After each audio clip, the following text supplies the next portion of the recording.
उनका भी परिचय दिया जाए। परिचय के मोहताज मुझे लगता नहीं है वो है, फिर भी कह दिया जाए, है ना।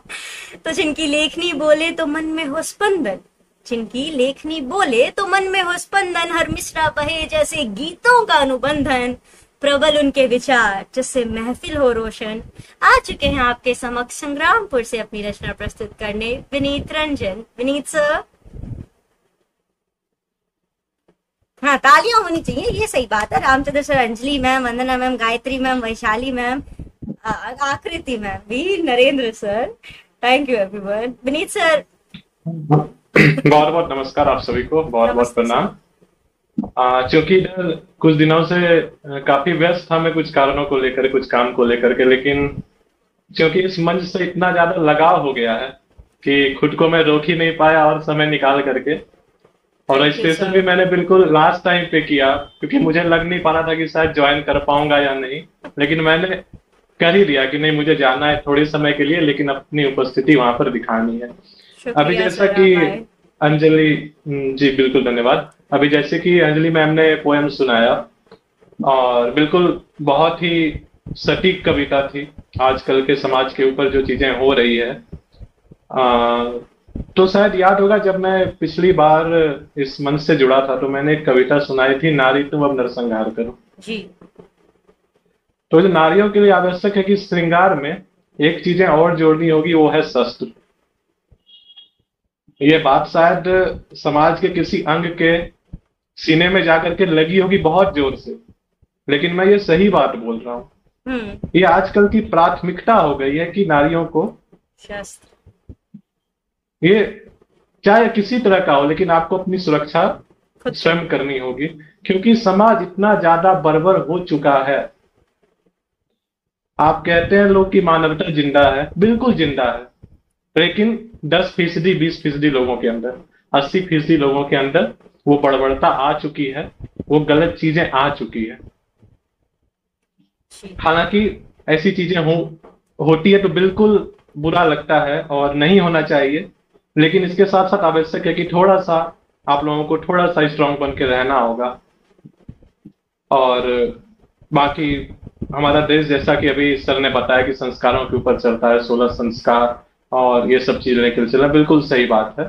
खैर फिलहाल अभी मैं अपनी पोइट्री पर आता हूँ, और एक थोड़ी सी पोइट्री इस बेसिस पर है कि जब कोई लोग हताश परेशान हो जाते हैं तो ऐसा लगता है कि चीजों को छोड़ दिया जाए क्या। बहुत लोग ऐसा कर भी देते हैं, लेकिन ऐसा करना नहीं चाहिए। मेरी जो कविता है इसका शीर्षक है उठो चलो अब युद्ध करो।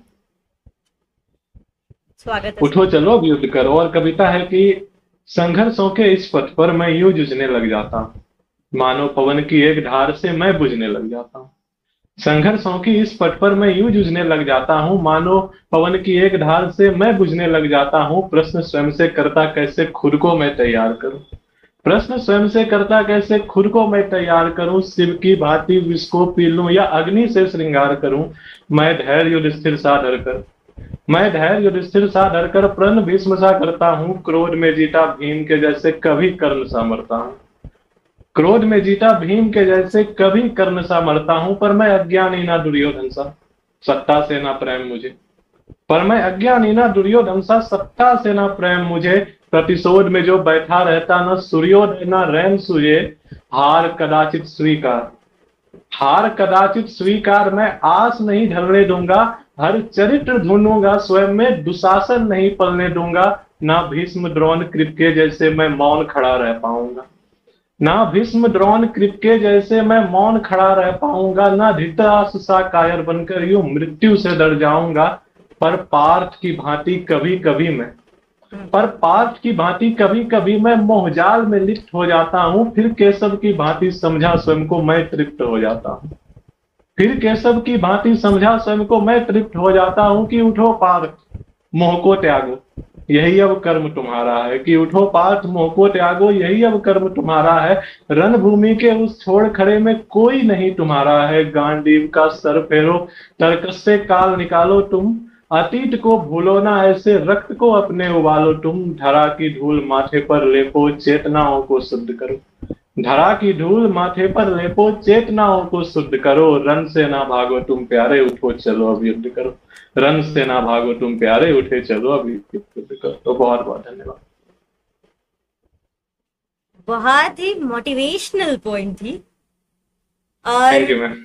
बिल्कुल भी इसमें पता है अमूमन क्या था, जो मोटिवेशनल पॉइंट्स होती है या रामधारी सिंह दिनकर साहब लिखते थे ना, जिस वे में उनकी राइटिंग की झलक है। जैसे वो एक कविता ये थी कि जिसमें उन्होंने दिखाया है कि यही जैसे आपने कृष्ण जी के संवाद को जिस हिसाब से उन्होंने वो किया था, सेम वे में सिमिलर टाइप ऑफ राइटिंग, पर हार नहीं माननी है इसका जज्बा काफी कूट कूट के हर शब्द में आपने भरा है। बहुत सुंदर था।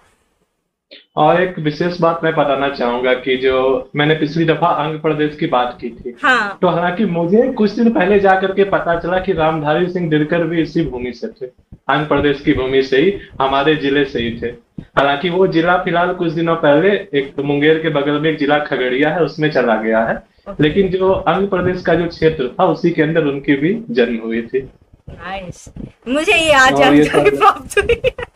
नहीं, मुझे भी कुछ दिन पहले जानकारी, मुझे लगा कि शायद वो नॉर्थन जगह से थे, शायद उत्तर प्रदेश या उत्तराखंड से थे। उत्तर प्रदेश, लेकिन मुझे भी यही लगता था।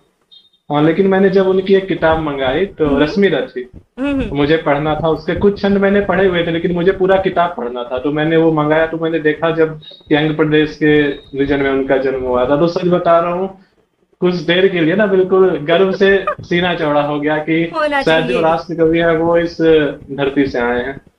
हालांकि एक दूसरी कविता है, थोड़ी सी लंबी है, तो मैं थोड़ा स्पीड में पढ़ना चाहूंगा बिल्कुल, क्योंकि आज फादर्स डे है। और ये मैंने एक कविता लिखा है 3 जनरेशन को लेकर के, यानी जो मैं हूँ, एक जनरेशन जो मेरे ऊपर है और एक वो जनरेशन जो आगे आएगी।